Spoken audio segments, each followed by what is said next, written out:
Behind those warm and cozy nights at home, thousands of employees at BP go to work every day. People producing more U.S. natural gas, people building grid-scale solar capacity, people turning landfill waste gas into pipeline-quality renewable natural gas, and people delivering all of that power where it's needed. They're part of almost 300,000 jobs BP supports across the country. Learn more at bp.com/investing in America. In late August 1992, Randy Weaver and his family were refusing to come down from the remote Idaho mountaintop where they lived. Weaver, a fugitive on a federal firearms charge, has been holed up in a cabin near Naples for more than a year. The government thought Randy Weaver was a dangerous, possibly violent extremist. Randy and his wife, Vicki, thought the government was an agent of Satan on Earth. When it was all over, 3 people were dead, and the government had spent millions of dollars to catch one man. We'll find out why the siege at Ruby Ridge unfolded the way it did, and think about some of the questions it raises. What should we do about white supremacists? Why has the story of Ruby Ridge become an enduring myth for the far right? And whose fault was it anyway? Subscribe to Standoff: What Happened at Ruby Ridge in Apple Podcasts or wherever you listen.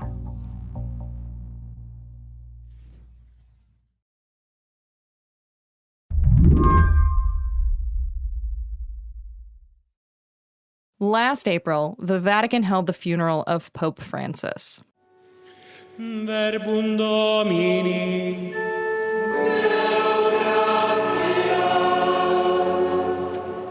The funeral was huge, a very solemn and important event for Catholics across the world. But a scuttle online started to overtake the ceremony. I saw a meme going around in the liberal social media spheres that Donald Trump was so terrible that he fell asleep during Pope Francis's funeral. And they were like, and he called Joe Biden Sleepy Joe? And look at him here. And they claimed to have evidence of it. That's Geoffrey Fowler, a tech columnist with The Washington Post. Just weeks before Geoffrey saw those posts about Trump, he had actually signed up to be a volunteer community notes poster for Meta. And because something felt off about those posts, Geoffrey jumped into action. I said, you know what? There is this tool that Mark Zuckerberg created for us to counter these kinds of untruths on social media, on Instagram and Threads and Facebook. And I used it. It's called Community Notes. And I said, I'm going to go find the truth and I'm going to try to correct the record. The process of submitting a community note is fairly straightforward. Fortunately, there are still professional fact checkers out in the world. And some of them, I think in particular was Snopes in this case, had gone in and said, we're going to investigate. We're going to go to the tape and we're going to review the timestamps on these videos and see, did in fact Donald Trump fall asleep? And it turns out he did not.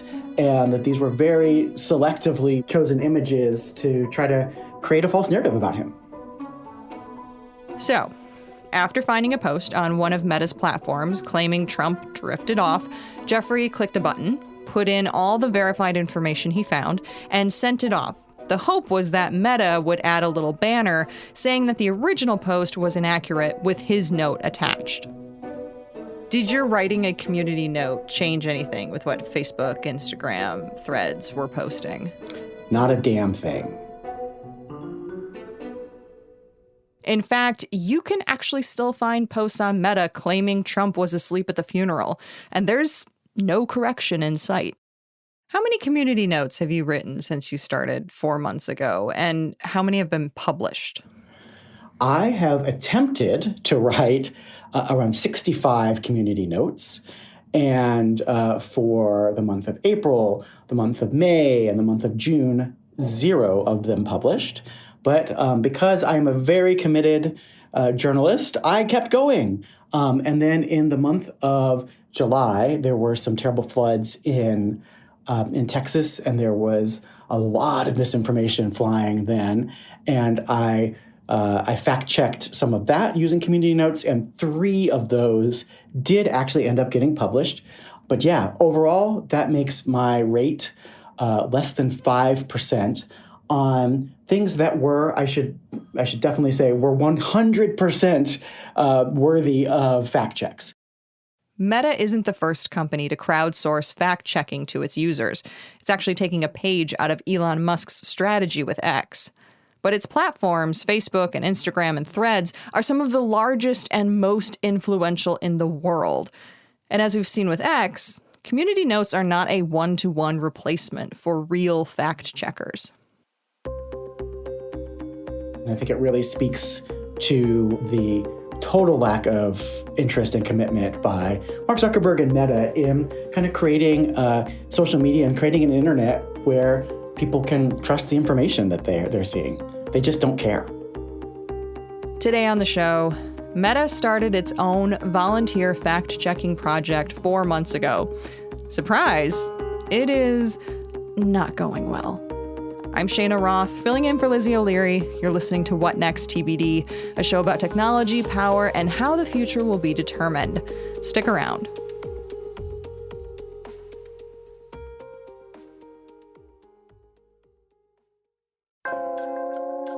Finding great candidates to hire can be like trying to find a needle in a haystack. You get too many resumes and not enough candidates with the right skills or experience.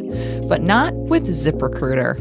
ZipRecruiter finds amazing candidates for you fast. And right now, you can try it for free at ZipRecruiter.com/TBD. ZipRecruiter's smart technology identifies top talent for your roles quickly. The smart technology scans thousands of resumes to find candidates with the right skills, education, and experience for your job. And immediately after you post your job, ZipRecruiter's powerful matching technology starts showing you qualified people. Let ZipRecruiter find what you're looking for, the needle in the haystack. 4 out of 5 employers who post on ZipRecruiter get a quality candidate within the first day. Try it for free exclusively at ZipRecruiter.com/TBD. Again, that's ZipRecruiter.com/TBD. ZipRecruiter, the smartest way to hire.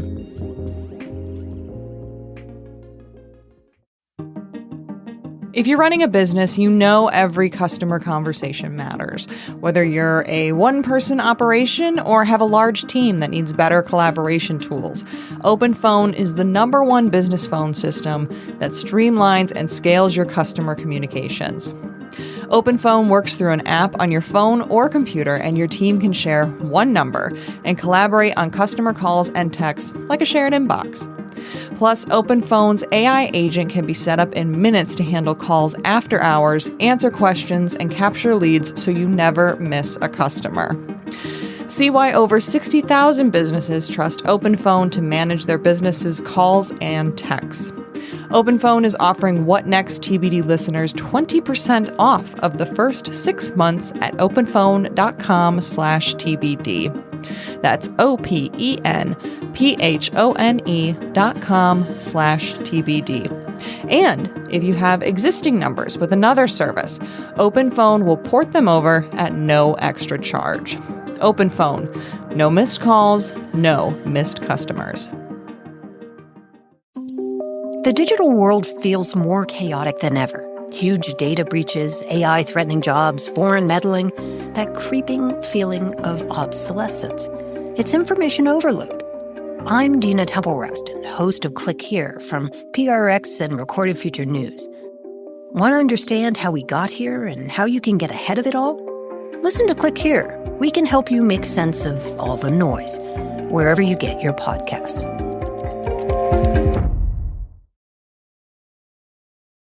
You probably remember that after the 2016 election, Facebook came under a ton of scrutiny for the rampant misinformation that had spread on the social media network. Back then, Geoffrey Fowler says that Facebook's leaders were concerned. Zuckerberg at that time agreed, yeah, we got to do something about this, and brought in professionals who would have the power to add, again, notes to the bottom of posts, or even cause posts to be taken down, or even cause posts to just kind of like be downranked in the algorithms that suggest it to other people. These professional fact checkers check lots of things, not just political things. They also played an important role during the COVID era, where there was a lot of misinformation going around about the disease, and really trying to kind of make sure that people weren't being misled, and that things weren't going viral just because they were spicy and sexy to say, but had some basis in science and fact. Can you describe how fact-checking used to work? I mean, like, how long were they spending maybe on like a single post? How were they they choose what post to fact check? And what would happen if something was inaccurate? So these decisions were up to these third-party organizations, right? And you can still encounter lots of them today if you go on the internet. Snopes is a really good example, right? That they are just going out there and they're trying to see what's going viral that is maybe misleading and try to correct it. Their fact checks came with a little bit of extra punch because depending on the nature of the information that they were correcting, they could cause a post to be taken down, or they could cause a post to at least be downranked. So in other words, seen less often by people to make it harder for it to go viral. They could move very fast when there was breaking news and misinformation about it, or they could, prioritize, do their own triage about what they thought was dangerous out there. Back in January, Mark Zuckerberg ended this, I don't want to say old-fashioned because it's not, but we'll say this method of fact-checking where it was actual professional fact-checkers. Why did Zuckerberg decide to stop using them? Well, it depends whether you believe Mark Zuckerberg was telling us the whole truth when he gave his reason. The reason he gave is that professional fact-checkers weren't working. The fact-checkers have just been too politically biased and have destroyed more trust than they've created, especially in the U.S. He also gave a hint as to maybe his other motivation when he said the results of the recent election suggested a change in America's values on free speech. So we're going to get back to our roots and focus on reducing mistakes, simplifying our policies, and restoring free expression on our platforms. Yeah, he said there was a cultural tipping point, right? That's right. What was he talking about? Well, I think his move was really interpreted to mean that he was trying to curry favor with Donald Trump, who was back in power now and is, as most listeners will know, often the focus of fact checks. And getting rid of these annoying professionals who liked to fact check Donald Trump and even led to him being kicked off of Facebook for a while was appealing. And this was right before Zuckerberg and other tech leaders showed up at the inauguration, and we're working really hard to show the new administration that they weren't enemies. Now, before Meta started its version of non-paid fact-checking, Elon Musk had done something similar over at Twitter/X. How closely does Meta's community notes system mirror the Musk system? It is an exact copy. In fact, the community notes system got developed before Elon Musk days by the company formerly known as Twitter. It was a project at first called Birdwatch, and it was an open experiment from the very beginning. And one thing that was really remarkable about it was that they shared all of the data. They said, okay, we're going to try to see what happens if we add crowdsourcing to fact-checking instead of just having it done by professionals. And again, they were trying to understand, would people use different language? Would people be more trusted? Would people end up fact-checking a wider set of things? And that might be valuable for the community. And then eventually, Elon Musk bought Twitter, renamed it X. And then I believe it was last year at some point, Elon Musk ended the professional fact-checking program and just had community notes left. During his work as a community notes volunteer for Meta, Geoffrey spoke with someone who had developed the community notes feature over at Twitter to try and understand the inner workings of the system. What he found was striking. Community notes weren't designed around the idea of majority rule. Instead, they relied on something called the bridging algorithm. The bridging algorithm looks to see if people who have previously disagreed about the helpfulness of posts agree on this new one. So in other words, to put it in another frame, Republicans and Democrats both have to agree that it is helpful before it gets published. Now, on one level, that's a fascinating, smart idea. How do we find consensus about what should be a fact in society? You don't want something posted as kind of a fact check that has additional wrong information in it. That would be terrible. You don't want people to be beaten up just because they have one point of view and a whole bunch of people swarmed onto it and voted that it was helpful, and then they have this thing appended to their post. So those were all good things, but those also mean that it's a very conservative system, that it works really hard to make sure there's a very high bar that gets crossed with people's views of the fact check before it goes out there. And that's what I learned from the early Birdwatch and community notes people at Twitter, that they set this bar really high because, again, it was going to be additive to the work by professional fact checkers. So they wouldn't lose anything by it being conservative, but they might gain stuff when the community does find information that they find consensus on. But as a system to use as the sole version of fact-checking, oh boy, does that fall down, right? Because guess what? It's really hard to find consensus about anything on the internet today. Despite that challenging reality, Meta leadership wasted little time in switching over to community notes. Zuckerberg announced this in January, and by the middle of March, they had launched Community Notes, which they said was going to be the alternative, the replacement for fact-checking in the US, starting at first. And then by early April, they had not only started Community Notes, but completely gotten rid of the professional fact-checking system in the US on Facebook. So X started with a sort of almost like an experimental easing in of getting rid of fact checkers, but Meta went just all in right at the same time. Do you think it was better that X kind of had this in-between period? Yeah, it's a very strange choice on Mark Zuckerberg's part to just get rid of the pros and leap into this right away.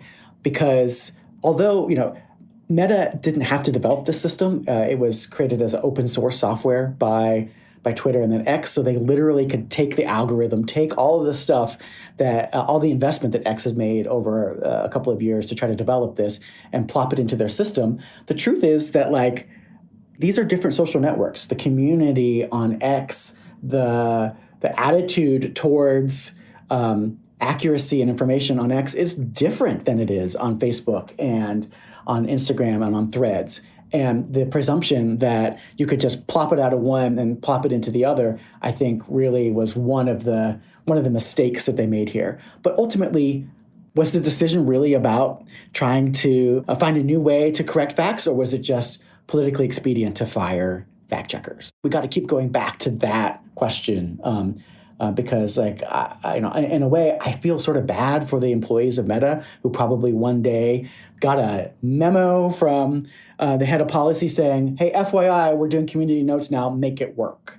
And that's a kind of impossible task. After the break, Geoffrey becomes one of Meta's community notes volunteers. And he discovers just how difficult it is to fight misinformation in this new system.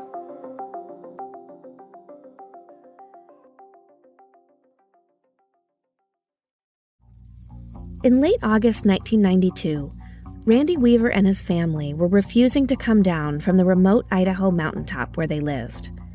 Weaver, a fugitive on a federal firearms charge, has been holed up in a cabin near Naples for more than a year. The government thought Randy Weaver was a dangerous, possibly violent extremist. Randy and his wife, Vicki, thought the government was an agent of Satan on Earth. When it was all over, 3 people were dead, and the government had spent millions of dollars to catch one man. We'll find out why the siege at Ruby Ridge unfolded the way it did, and think about some of the questions it raises. What should we do about white supremacists? Why has the story of Ruby Ridge become an enduring myth for the far right? And whose fault was it anyway? Subscribe to Standoff, What Happened at Ruby Ridge in Apple Podcasts or wherever you listen.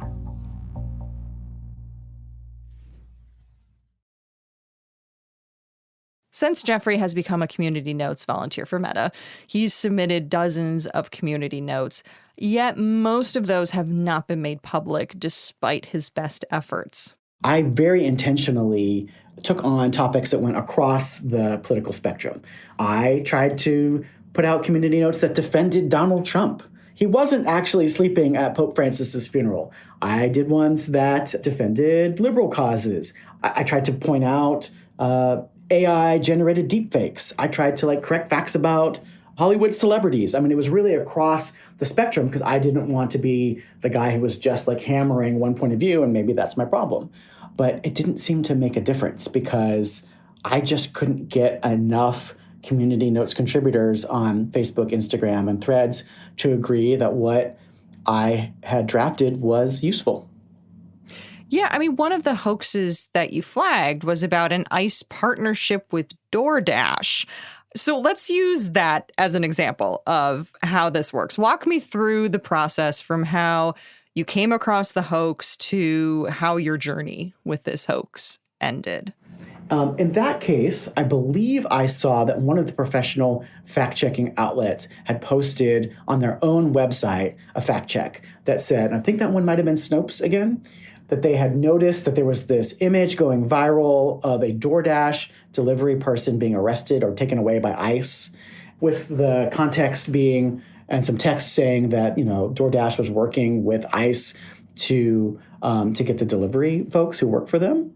And so Snopes did all the hard work here. I didn't really do anything. I just read their fact check, and they went to DoorDash, sought comment, did all of these things that professional journalists, people who get paid to make sure that we know the proper information and accurate information do. And DoorDash said, this is not true. We are never doing this. This is a lie that's going around. So I saw that this had been published by them. So then I went on Instagram and I started looking for people who were sharing it. And it wasn't hard to find. And then because I was part of the Community Notes program, I tapped a button in the app and it said, propose community note. And then I went into the app and I wrote some text. You can read it in my column on the Post, exactly what I proposed. And then I also gave a link to that Snopes investigation showing that this was not true. And then I sent it off into the ether and I said, all right. And after I submitted it, then it was put in front of other Community Notes contributors to vote on. And everybody who's a contributor in their app, you can go to a special section and you get to give a thumbs up or a thumbs down, helpful or not helpful, on other people's proposed notes. And the app doesn't give you a ton of information, but it was telling me that people found my fact check to be accurate and they found it to be well-sourced. But it also kept saying not enough people have voted on this for it to be published. So it hadn't met that bar with the bridging algorithm to prove that people who previously disagreed were agreeing that it was helpful. And after that, it just got stuck and it never got enough people. So to this day, that those posts claiming that DoorDash was handing over their delivery people to ICE is still out there. This all feels like such a frustrating project to attempt once, let alone, multiple times as you've done. Why did you get involved in the Community Notes project? And what started it? Because I'm a little bit crazy? No, the answer is, frankly, because I'm paid to. Unlike the other people who are now expected to do fact-checking on Facebook, Instagram, and Threads. I'm a columnist for The Washington Post. A lot of my work involves holding technology companies to account for the things that they say they're doing, for how they say their products are working, and poking at them, testing them, seeing what really happens when you use them. So that's my job to do that. And the announcement by Zuckerberg in January made a lot of waves, but it was really sort of seen as kind of like a policy decision. But I guess a point that I'm trying to make as a journalist is that these policy decisions are also product decisions now, and they have a direct impact on our experience, on your family's information diet. If you and your loved ones are like the vast majority of Americans who now get their news and information from social media, this policy decision by Mark Zuckerberg means that you're getting fed more BS, and the safety net to try to get rid of some of the worst of it is gone. And the thing that's replaced it is just not up to the task. Now, Meta says it's still too early to judge their system. They say it's only been 4 months and that it takes time to build community. And also they say that my experience doing this is just one person's experience, and I can't necessarily evaluate how the entire system is functioning. Is this what they said when you asked them why they'd only published a fraction of your notes? That's right. That was their comment to me. And it is true that it is just one person's experience, but Meta has made it impossible to get a broader point of view. Unlike Twitter and X, it has not published any data about how the system is working or even what posts are ending up getting community notes added to them. There's no way for outside experts or journalists to sort of evaluate and see how it's going. They did promise they would be transparent about it, but they just haven't yet. So the best we've got is for someone like me to just try and use it and report back on that. Are there specific topics that Community Notes seems either particularly ill-equipped at fact-checking or maybe does actually a decent job at fact-checking? It seems like breaking news is particularly hard, right? Because you have to get consensus before things get posted. And when news is happening quickly or something is going viral, the system can't move quickly. The fact checks that the community notes that I did about the floods in Texas took several days to get online, even though I moved pretty quickly on them. Like I moved the day after the flood. And so that meant that for many days while this stuff was going viral, that information was just out there and people were falling for it. So that's one example of something where it seems to move too slowly. When I look through the community notes that I see other people suggesting that I get to vote on as a contributor, a lot of it isn't very good. And I don't mean to diminish people's efforts, but they're not professional information workers, right? And they may misunderstand the point of it. So a lot of it is just someone's opinion, like, this is stupid. Like, no one should ever listen to Donald Trump. Or I saw several that listed as a source, just Google it. And again, I can't blame people for doing that. Like, they're not paid to go out and find the exact source that gets something right. Again, that's why we need professionals. One criticism of Community Notes is that by the time a post has been flagged, it's most likely already gone viral and been seen by a lot of users. But wasn't that also happening when Meta was using fact checkers? Is this just sort of a consummate problem with the internet? This is a problem with the internet, but there are things you can do about it. One thing you can do about it is let people know who've seen some piece of information, who've seen a post, that something they saw has been noted. And so I know Meta has talked about that idea as well. At the very least, letting people know who shared it or pressed a thumbs up on it or something. But maybe they should just show it to everybody who scrolled past it as well to let them know. That might help people kind of put in context that wow, there's a lot of bad ideas out there. I shouldn't trust everything that I see here. So that is something that there might be some technical solutions for, but that still presumes that we are getting lots of community notes published on lots of things, and I just don't see that happening yet. You talk about the end of fact-checking and that algorithms like Community Notes are just really sort of spreading, not just on social media, but sort of all over the place. What does this mean for people and getting facts? Yeah, so I think the scariest thing I can share is that community notes are not just on X and Meta, that in fact, the entire rest of Silicon Valley is now interested in using community notes to do content moderation because it is politically easier to rely on the community than to commit to professionals who might do fact checks that challenge the current powers that be in Washington and elsewhere. And that's a really scary idea for me because from a policy perspective, these are, giant profit maximizing corporations that just want the government to leave them alone so they can get more powerful and make more money. And so they're ultimately viewing community notes as a way to get them out of a political bind. That's really worrisome to me. That says to me that our information diets are going to get even worse over time, and that's ultimately going to, make our population more divided, more misinformed, and make it harder to, come to consensus about the world that we live in. Geoffrey Fowler, thank you so much for coming on the show. You bet. Geoffrey Fowler is a tech columnist at The Washington Post, and that is it for our show today. What Next TBD is produced by Patrick Fort and Ethan Oberman. Our show is edited by Evan Campbell. Mia Lobel is the executive producer at Slate, and TBD is part of the larger What Next family. And if you're looking for more Slate shows to binge, check out this week's episode of Money Talks. I actually got the chance to talk with Emily Peck about Carrie Bradshaw's finances and the moneyed nature of the show, and just like that. You can find that in the Slate Money feed. We'll be back on Sunday with another episode on AI music slop. I'm Shayna Roth, in for Lizzie O'Leary. Thanks for listening.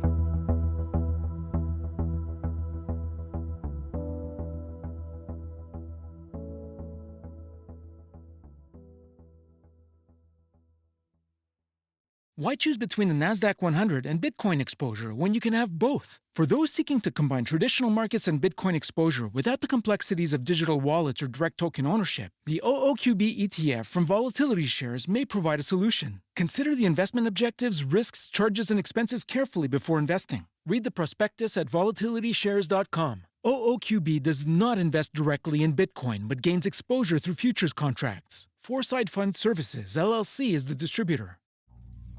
In late August 1992, Randy Weaver and his family were refusing to come down from the remote Idaho mountaintop where they lived. Weaver, a fugitive on a federal firearms charge, has been holed up in a cabin near Naples for more than a year. The government thought Randy Weaver was a dangerous, possibly violent extremist. Randy and his wife, Vicki, thought the government was an agent of Satan on Earth. When it was all over, 3 people were dead, and the government had spent millions of dollars to catch one man. We'll find out why the siege at Ruby Ridge unfolded the way it did, and think about some of the questions it raises. What should we do about white supremacists? Why has the story of Ruby Ridge become an enduring myth for the far right? And whose fault was it anyway? Subscribe to Standoff: What Happened at Ruby Ridge in Apple Podcasts or wherever you listen.